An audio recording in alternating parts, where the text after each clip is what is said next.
For outsiders, Cape Town can appear to be a symbol of post-apartheid South Africa. The coastal city is promoted as a top destination for its diversity of food, landscapes, and cultures.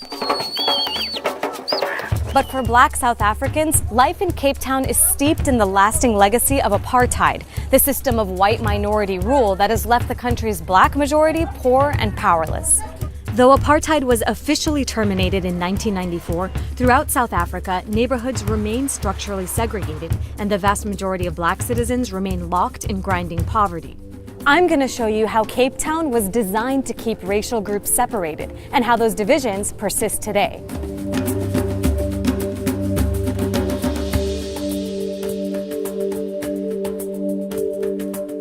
Cape Town's layout provides a striking example of the clear socioeconomic divisions between South Africans. I'm standing in a township that reflects the living conditions of most Black Cape Townians. Poor and under-resourced, without access to running water, sewage, or even electricity. Just next to it is a white suburb that's worlds apart. And there's no easier way to see this than with a drone.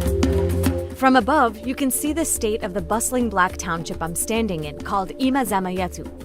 It's a barren, informal settlement made up mostly of shacks and government-built homes. Literally next to the township is a white suburb that's overflowing with greenery. So here's what life looks like for most white Cape Townians. Nice suburban homes with running water, protected by walls and alarm systems.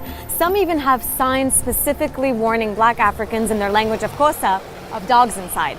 And the disparity isn't just black and white. Here's the colored township of Manenberg to the left, and the informal Black settlement of Nyanga to the right. Unlike Black townships, the ghettos of colored people are made up of small homes rather than shacks, and have basic services like running water. Before we go any further, I should break down how racial groups are classified here. Colored is a centuries-old community of diverse heritage that might be called Creole in the US or Caribbean. They're distinguished from Africans, who are the city's Xhosa-speaking Black population. While Africans are the vast majority in most of South Africa, in Cape Town, coloreds are the largest group. Africans are a close second. Whites are only 15%, followed by Asians and others. The segregation we see from above is the legacy of an apartheid system that was instituted by South Africa's National Party and lasted from 1948 to 1994. Apartheid further expanded the policies of white domination and racial segregation that were already in place since the colonial era. Under the 1950 Group Areas Act, the government created racially segregated areas and forcibly removed people from neighborhoods reserved for white people. From 1950 until 1983, one of the largest mass removals in modern history took place. Here in Cape Town, District 6, where I currently am, had been a booming area in the heart of the city with more than 60,000 colored residents. But in the 70s, the government bulldozed their homes and forced them into windswept housing projects on the Cape Flats, far from the city center. Apartheid dictated where people could live and move about. Africans were issued a pass or an ID document stating where they could live and work. They would be arrested if police found them in a white neighborhood not designated as their place of employment. The system was used to bar most Africans from moving to the city in search of jobs. Instead, they were confined to living in 3 blighted townships. In the 80s, hundreds of thousands began moving to the periphery of the city, building shacks and informal settlements. The legacy of that migration remains today in poor townships like this one. Part of apartheid's divide and rule scheme was to give coloreds priority over Black Africans for jobs and housing. But coloreds were also systematically displaced at the expense of whites. And today, the white minority continues to live near the city center and in lush suburbs like this one.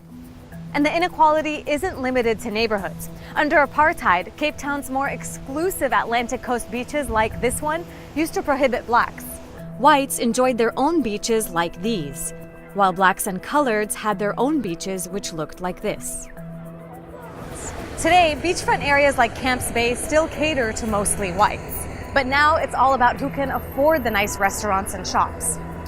It's this kind of unspoken disparity that continues to permeate Cape Town society.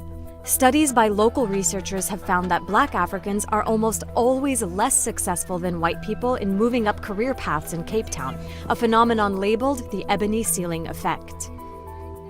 The inequality here is so stark that Cape Town's Gini index, which economists use to measure inequality, is 63 out of 100. That's one of the highest in the world. So why has Cape Town failed to deliver a better life for all since the end of apartheid? Some blame Cape Town's governance. Cape Town rests within the province of the Western Cape, which is the only one of South Africa's 9 provinces not run by the governing African National Congress. That's the anti-apartheid party of Nelson Mandela. Instead, it's run by the Democratic Alliance, which grew out of white liberal establishment politics, but includes remnants of the old National Party and black middle-class support. The Democratic Alliance dismisses any claims that Cape Town remains racist, but it's hard to deny the structural segregation and discrimination that still exists, even if it is more subtle than it was under apartheid.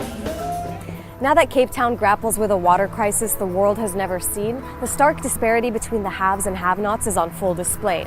Many black Cape Townians have always lived without running water. Now, others in Cape Town are getting a glimpse into that experience as they line up to collect a ration of water. But what about everything else? Will the dream of a truly equitable society ever become reality here? Hey guys, it's Dina in the township of Imizamayetu. Check out the next video in our playlist that looks at Cape Town's severe water crisis and how it's affecting everyone. Be sure to comment, share, and subscribe to AJ+.